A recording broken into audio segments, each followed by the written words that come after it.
Lieutenant Marcus Hale leaned back in the pilot's chair of his patrol ship and exhaled slowly. The small metal vessel hummed around him, lights flickering in steady patterns, engines steady and calm. The stars outside stretched like diamonds scattered in endless black water. Most officers hated this patrol route. It was quiet, lonely, and offered almost nothing exciting. Some called it the graveyard shift of space. Marcus did not mind. It gave him time to think. His patrol assignment was simple. Fly the trade lane between the colonies, run sensor sweeps, make sure no ship was in trouble, and file a report at the end of the shift. He had done this dozens of times. So many, in fact, that the routine had etched itself into his memory like a groove in stone.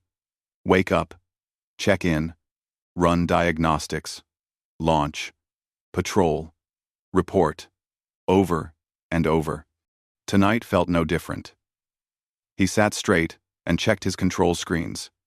The green lines moving in perfect patterns. Fuel levels strong. Shield output normal. Long-range communication stable. The ship was behaving exactly as it should. He sipped from a small silver cup of rehydrated coffee. It tasted like warm cardboard, but it kept him awake. He set it down beside the console and stretched. His body was tired, but his mind was alert. He had learned early that patrol duty was not really about excitement. It was about responsibility. Even one quiet ship could save a life. Even one boring shift could prevent a disaster. He believed in that. Marcus keyed the navigation controls, letting the ship glide through the empty corridor of space. There were no enemy fleets here. No pirates. No political tension. This area sat between larger sectors like a forgotten hallway in a giant building. The most dramatic thing that usually happened was a broken cargo engine or a missed flight plan update. Still, the Galactic Peace Patrol believed every corner of explored space deserved protection, and Marcus agreed. He leaned forward, watching a single sensor line blink rhythmically. Everything was normal. The stars outside shone softly, faint streaks sliding around the ship's hull as he flew. He knew most officers passed the time listening to music or talking to friends across the grid channels. Marcus preferred silence. Space spoke to him in its own way, and he liked listening. He touched a small item clipped inside his uniform pocket, a tiny round emblem shaped like a silver star. His mother had given it to him before he left for academy training. He kept it as a reminder of why he wore the uniform. His mother always said that service was not about applause. It was about doing the work that others depended on, even when no one was watching. He smiled faintly at the memory and settled back in his seat again. A soft chime broke the stillness. Marcus blinked and looked at the main screen. A single icon flashed. The computer had picked up something. He leaned forward. Sensor anomaly detected. Marcus felt his heartbeat quicken slightly. He did not panic. He simply shifted into mission mindset. An anomaly could mean many things. A drifting meteor fragment, a micro blackout in sensor range, debris from old ship battles, or rarely a vessel in distress. He typed a command, bringing the long-range sensors into focus. The ship hummed, and the image sharpened. Something was out there. A small metallic object, sitting motionless in open space. No engine signature. No communication signal. Marcus frowned. It was not common to find a dead ship out here. Most trade routes were heavily monitored. No responsible pilot simply drifted in neutral space without sending a beacon. He checked again. Nothing. No distress signal. No emergency lights. Just a silent ship floating like a pebble in a black ocean. Marcus cleared his throat and activated voice log recording. Patrol log, Hale, timestamp 23. Sensor contact detected. Unknown vessel. No movement or communication. Changing course to investigate. His voice sounded calm, but inside he felt a small spark of curiosity. His hands danced over the controls, and the patrol ship turned smoothly, engines humming a little louder as it accelerated. The stars shifted as the vessel changed direction. Marcus kept his gaze locked on the unknown object. It began as a faint dot, then slowly grew larger on the screen. It had a curved hull, a smooth design, unlike human engineering. He recognized it at once. Diplomatic craft, not military. Sleek, silver, polished. The kind used by the Sarentai, a telepathic species known for their peaceful ways and sharp intellect. A diplomatic ship stranded alone in deep space? That was unusual. Marcus zoomed the image. The hull showed no impact damage, no scorch marks, no sign of explosive decompression. It simply looked powered down. He checked the life support scan. One life form on board, alive. Heart rate stable. No sign of physical injury. Marcus exhaled and nodded. Someone was trapped. Someone who needed help. He keyed the engines again, closing the remaining distance. Regulations stated clearly that any stranded ship must be boarded and assistance provided. That was not only law, but tradition. No life in space should be left alone if someone could help. Marcus never questioned that rule. His patrol vessel slowed beside the stranded diplomatic craft. The two ships floated silently beside each other. Marcus opened a communication channel and sent a basic greeting.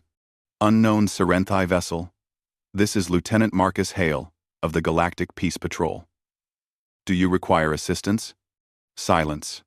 He tried again. Still nothing. Marcus double-checked the communications scanners. Everything worked. The other ship was simply not transmitting. He opened the docking protocol screen and prepared to board. His mind remained steady, disciplined, but the curiosity inside him grew. Why was the ship here? Why had its communication gone silent? And who was the single passenger? He grabbed his inspection kit, clipped his side console closed, and moved toward the airlock. His boots made soft metallic taps on the floor. The hallway lights glowed a soft white, guiding his path. He pressed his hand to the airlock panel. A soft hiss answered, and the inner door slid open. Marcus stepped into the transfer chamber and waited for pressure equalization. He stood tall, breathing slow and steady. He knew thousands of officers had walked into unknown ships before him. That was part of the job. Sometimes the unknown was dangerous. Sometimes it was a misunderstanding. But sometimes it changed everything. The outer airlock light blinked green. The hatch slid open. Marcus stepped forward, onto the silent vessel, ready for whatever he might find on the other side. He reminded himself that duty came first, no matter what, waited in the dim corridor.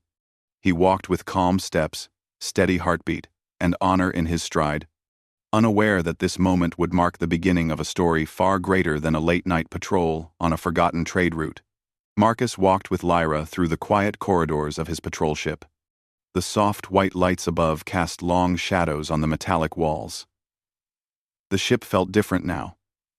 Not dangerous. Not tense, just alive in a way Marcus had never noticed before. Maybe because this was the first time he had ever escorted a diplomat of another species alone through his vessel.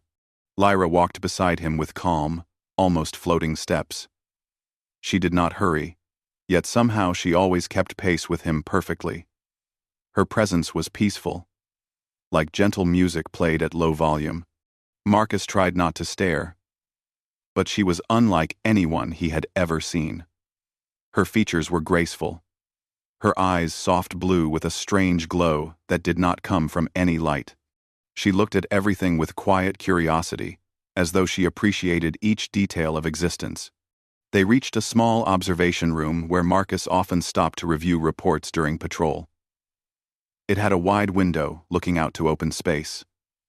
Lyra paused there, drawn to the view. She looked outside with a thoughtful expression, her eyes reflecting distant stars. Marcus waited politely, unsure what to say. He was trained to handle distress calls, breakdowns, and emergency landings. He was not trained for elegant, calm alien diplomats who made his ship feel suddenly too small. Lyra turned to look at him, her expression soft and unreadable for a moment. Then she smiled.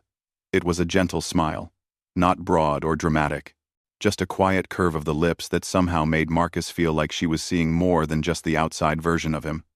"You are very controlled, Lieutenant," she said in her soft, melodic voice. "Even now, when your mind is active." Marcus blinked once. He had heard that her species could sense emotions, not exactly read thoughts, but feel the tone beneath them. He cleared his throat politely. "Training helps with that," he replied. "A patrol officer needs to stay calm at all times." "Yes," she said, still smiling. "But calm minds often have much happening beneath the surface."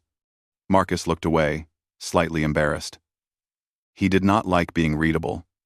He preferred structure. Clear rules. Clear duties. That was how he worked best. Still, he could not deny that Lyra fascinated him. Not because of her appearance, though she was striking. It was her manner. Peaceful, confident, intelligent, without needing to show it. She carried herself like someone who had seen much, understood much, and had no need to rush or posture.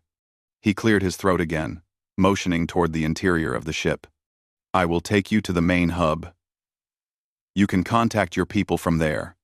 Lyra nodded and followed him once more.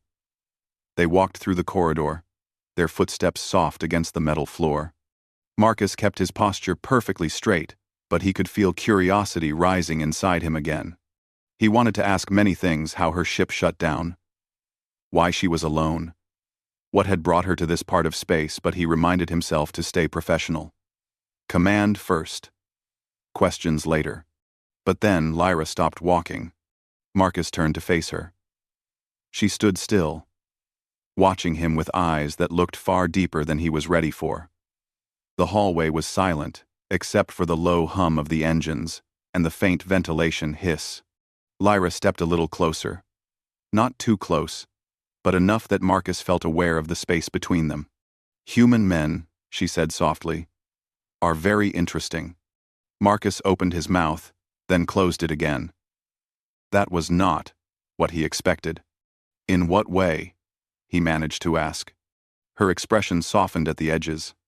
"You feel deeply," she said. "Even when you try not to show it. Even when rules say you must hide it." Her voice lowered to a gentle whisper. "You have a heart that beats strongly with thoughts of loyalty, compassion, and possibility." Marcus did not move.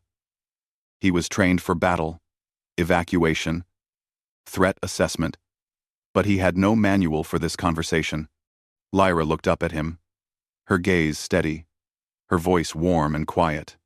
"We would make beautiful children, human." The words hit Marcus with the impact of a meteor, even though her tone was not provocative or teasing. She said it as if she were stating a scientific observation, something she had already considered carefully. Her people were known for long-term thinking, for partnerships that lasted decades, sometimes centuries. To her, this was not flirting. It was an honest statement of compatibility. But to Marcus, the words carried weight he was not ready for. He stood straight, trying to regain control. He felt the heat rising in his face and forced himself to breathe steadily. "That is a bold statement, Ambassador," he replied carefully. She tilted her head just slightly. "Is it? Among my people, genetic harmony is a positive thing, something to be acknowledged and explored. Humans often speak of attraction without thinking. I only speak of truth." Marcus took a small step back, trying to process what she had said. He was a professional officer. He represented the Galactic Peace Patrol. This was not a time for confusion or emotional distraction. Duty came first. He reminded himself of this, holding on to the words like a lifeline. He turned slightly and began walking again, hoping his feet would move his thoughts into alignment. Lyra followed him with the same quiet grace. Inside, Marcus felt conflicted. On one hand, her words warmed something inside him, something he had not expected to feel on a lonely patrol ship in the middle of empty space. On the other hand, he was an officer on duty. This was beyond unexpected. He needed clarity. He needed professionalism. He needed distance. But Lyra did not seem troubled. She walked like someone who had said exactly what she meant, and did not regret a single word. Number 1. Creating read. Marcus tried to focus on the mission. "You said your ship lost power," he said, trying to direct the conversation into safer territory. "Did you detect anything unusual before systems went offline?" Lyra nodded slowly. "Yes. Something disrupted the engines. It was not mechanical failure. It felt intentional. For menting was not permusus." Marcus looked at her sharply. "Sabotage? I cannot say for certain," she replied. "But someone did not want our diplomatic meeting to continue, and they wanted the blame to fall in the wrong direction." Marcus felt the seriousness of her words. A sabotage attempt against a diplomatic vessel could spark misunderstanding between species. A single wrong accusation could lead to conflict, and conflict could lead to consequences that no one wanted. He understood now why she had been traveling alone. Diplomats sometimes moved without escorts when political tones were sensitive. But someone had taken advantage of that.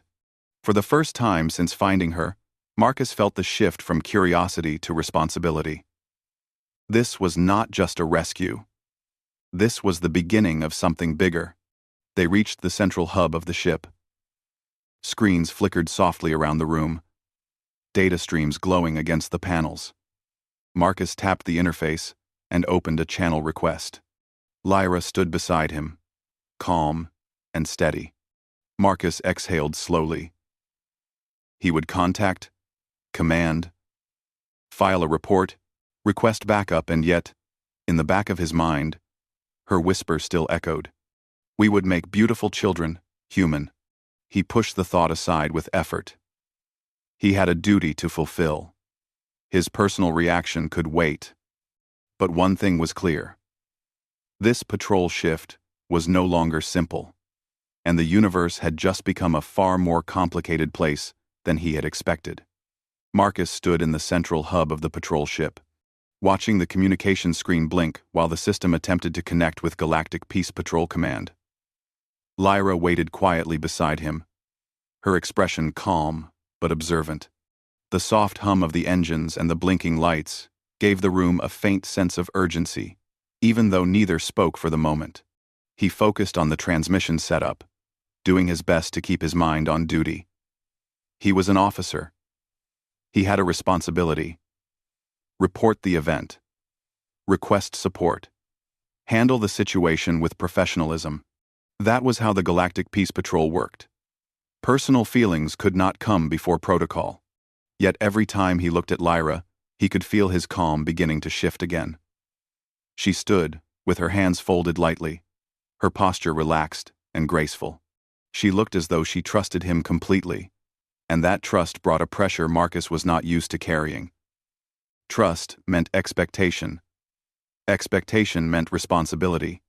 Finally, the communication channel connected, and a holographic image of Commander Ravel appeared above the console. The older man's uniform was crisp, and his silver hair was neatly kept. He looked as serious as ever. "Lieutenant Hale," the commander said, "you are overdue for routine status report." "Explain." Marcus straightened. "Yes, sir. I encountered a diplomatic ship belonging to the Sarenthai. The craft was without power and drifting. I recovered the passenger safely." Commander Ravel's eyebrow lifted. "A diplomatic transport, alone in that region? That should not be the case."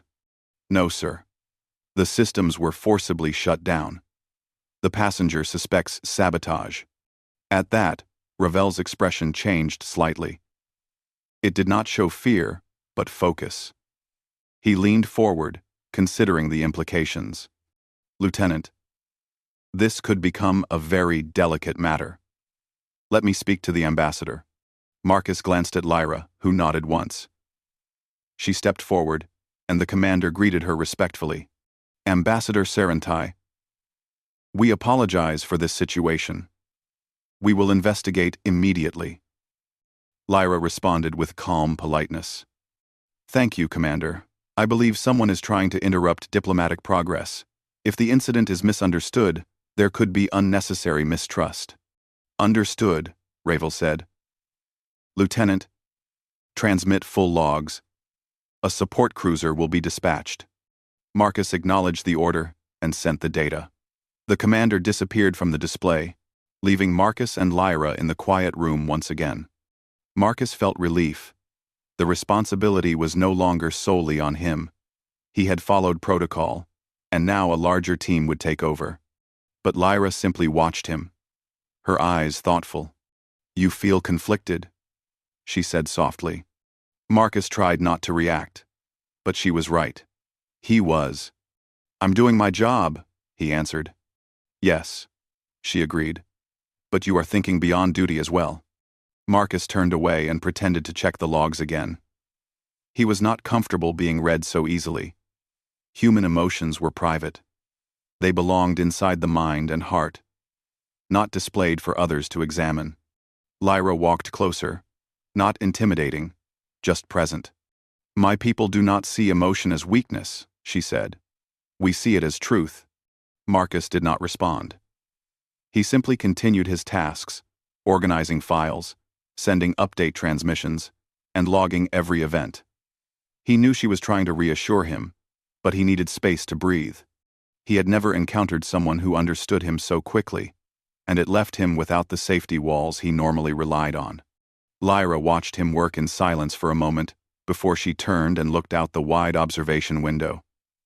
Stars drifted by with gentle slowness, their distant light calm and steady. She spoke without looking at him. When you found me, you did not hesitate to help. Not every officer would act so quickly. Read. Marcus exhaled. That was my duty. Yes, she replied softly. But you would have done the same even if no one was watching. He finally looked at her, and she smiled gently without needing confirmation. He did not deny it. He had always believed in doing the right thing, even if no one ever praised him for it. Maybe that was why her comment earlier had struck him so deeply. She had seen that in him not just as a soldier, but as a person. Marcus checked the countdown on the incoming cruiser. It would still take time to arrive. They had space, silence, and hours to wait. He wondered how he could fill those hours without losing the tight discipline he held so carefully. He decided to ask questions. Questions were safe. Questions were logical. Why were you traveling alone? He asked, finally turning fully toward her. Lyra faced him again. Sometimes a message is received more honestly when the messenger comes without a strong show of force. My presence was meant to be a gesture of goodwill. Marcus nodded slowly. That sounded like something diplomats understood more than military officers did. You were going to meet with human leadership? Yes, she said. Our people have been improving communication. We believe partnership is possible, but not everyone agrees. Marcus felt a small weight settle in his understanding. If someone had sabotaged her ship, maybe they wanted negotiations to fail. A failed meeting could cause political tension, suspicion, or fear. Too many wars in history had begun because someone assumed the worst before learning the truth. Do you know who might want to stop your mission? He asked. Lyra shook her head slightly.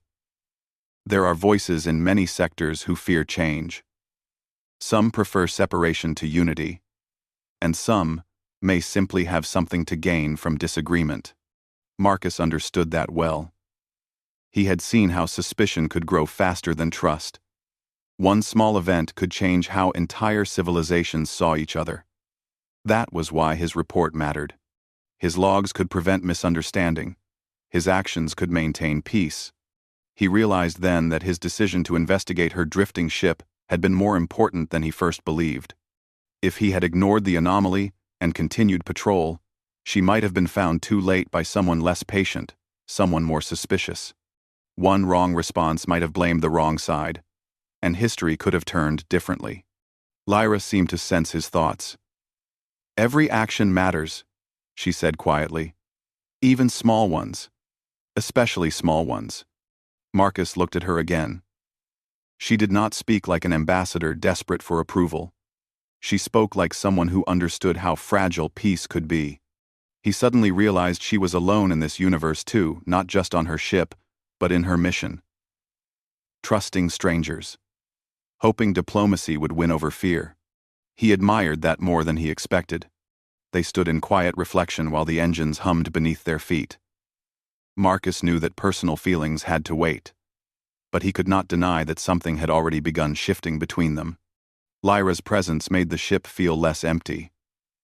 Not because of romance or mystery, but because she carried hope, and hope was always powerful. A soft beep from the console informed him that the support cruiser was now within sensor range. Marcus prepared to send docking coordinates, but before he could, Lyra spoke again. "You feel responsible for my safety," she said softly. Marcus nodded. "I am responsible. You're my passenger, until command takes over." Lyra smiled gently. "Duty is why you began. But it is not the only reason now." Oni class. Oni class. Lyra smiled gently. "Reason. Duty is why you began. They knew Tuaro. They knew Tuaro. Oni class. They knew Tuaro." He did not answer. He did not need to. It was written clearly in the silence between them. The incoming cruiser drew closer, and Marcus straightened his uniform. Soon, the mission would widen, and others would take charge. The moment of isolation, the moment when it was just the two of them in the empty space, was coming to an end.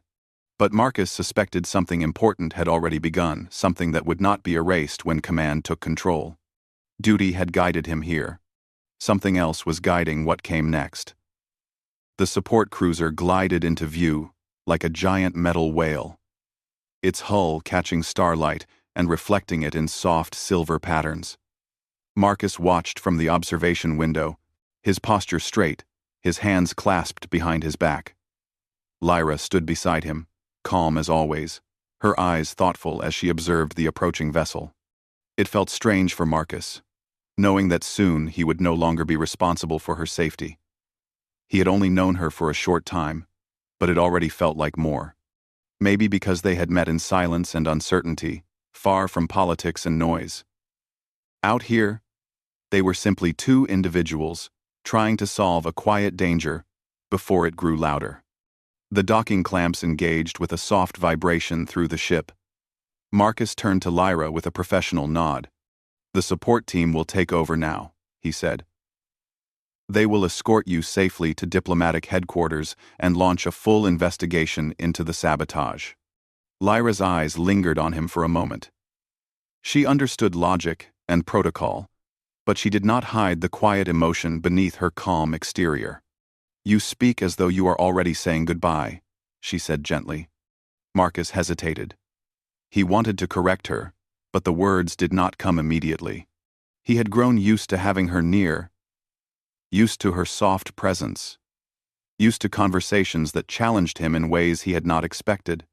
Finally, he answered, "I will complete my report and debrief. After that, I return to patrol. That is my assignment." Lyra nodded once, not disappointed, just accepting reality as it was. She stepped toward the airlock, where officers in dark uniforms waited.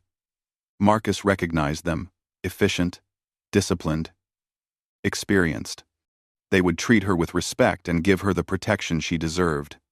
As they approached, Marcus could not help remembering the moment she had first spoken those unexpected words in the corridor. "We would make beautiful children. Human." The memory still warmed him in a way he did not fully understand. He wondered if she realized the effect those words had on him. One of the support officers saluted Marcus. "Lieutenant Hale. Outstanding retrieval. The Diplomatic Council thanks you." Marcus returned the salute. Just doing my duty. The officer smiled knowingly. Duty or not, this could have turned much worse without your response. You prevented a serious misunderstanding. Marcus barely had time to reply before the officer turned to Lyra. Ambassador, if you're ready, we'll escort you to your quarters. Lyra gave a graceful nod. The officers stepped aside, allowing her and Marcus a final moment. She looked up at him. Expression warm, but composed. Our paths crossed in silence and danger, she said. Perhaps that is why the universe made the meeting so meaningful. Marcus did not know how to respond at first. He wanted to say many things, but most of them were thoughts that did not belong in a military hallway. Finally, he found words that were true and simple. I'm glad I found your ship, he said. Lyra smiled. I believe the universe wanted that. Your actions today protected something fragile. Marcus nodded. Peace was always fragile. Trust was even more so. Lyra stepped closer, still keeping a respectful distance, but close enough that he could sense the calm steadiness of her presence. You will continue your patrol after this, she said, and I will continue the negotiations. But that does not mean our story ends. Marcus felt a faint shift inside him. He had lived his life by schedules, orders, and confirmed missions. A future connection was not something he planned for, yet he did not reject the idea. Lyra seemed to understand without needing an answer. She turned and allowed the escort team to lead her toward the cruiser. Marcus watched her go, standing straight until the airlock closed behind her and the seal light turned red. The moment she disappeared, the ship felt quiet again, but not the empty quiet he had known before. This quiet felt full, like thoughts waiting to unfold. Marcus returned to the hub and sat at the console. Now came the paperwork log reports, mission summaries, timestamps, and tactical records. He worked with sharp focus, fingers moving over the controls, eyes scanning data with the precision of a trained officer. But this time, the task did not feel like empty routine. It felt like something important, like a story he was recording not just for his command, but for history. He dictated clearly. Lieutenant Hale. Mission summary. Diplomatic vessel discovered, disabled. Passenger recovered safely. Evidence suggests intentional power disruption. Prevented possible miscommunication between species. End quote. He paused and looked at the report screen. That was the official version. The correct version. But somehow, it felt incomplete. He added one final line. Officer recommends high priority on maintaining open communication. Trust is a more effective defense than weapon systems. He read the sentence twice, then sent the file. His commander would understand. Ravel was a strict man, but he valued honesty and insight. This mission was not about stopping an enemy. It was about preventing a misunderstanding from becoming one. When the last report packet was transmitted, Marcus leaned back in his chair and rubbed his eyes. The engines hummed softly under the floor. The patrol ship felt familiar again. Ordered, structured, predictable. Yet Marcus himself felt different. He stood and walked back to the observation window, the same place Lyra had stood earlier. Stars drifted by in their endless, slow dance. Looking at them, he felt the same clarity she always seemed to carry, an understanding that everyone, even a single officer aboard a small ship in deep space, played a part in a much larger story.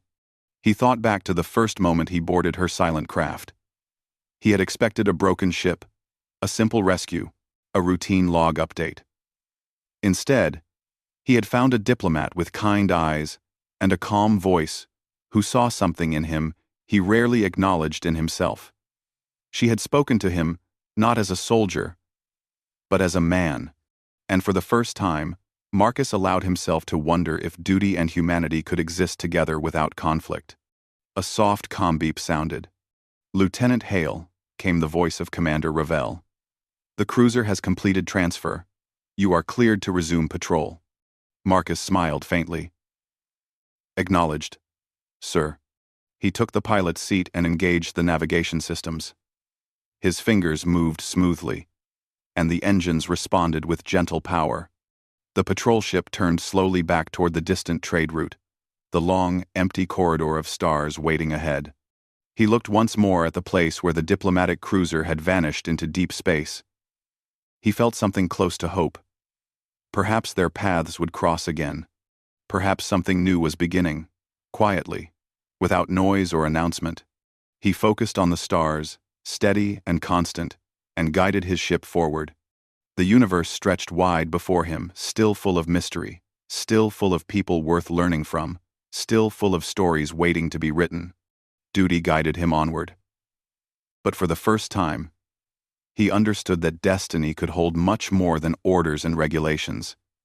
It could hold connection, understanding, and the possibility of something deeper. He took a breath, steady and calm, and resumed patrol, no longer just a soldier in the dark, but a man who had glimpsed a different future and chosen to move toward it, one quiet star at a time.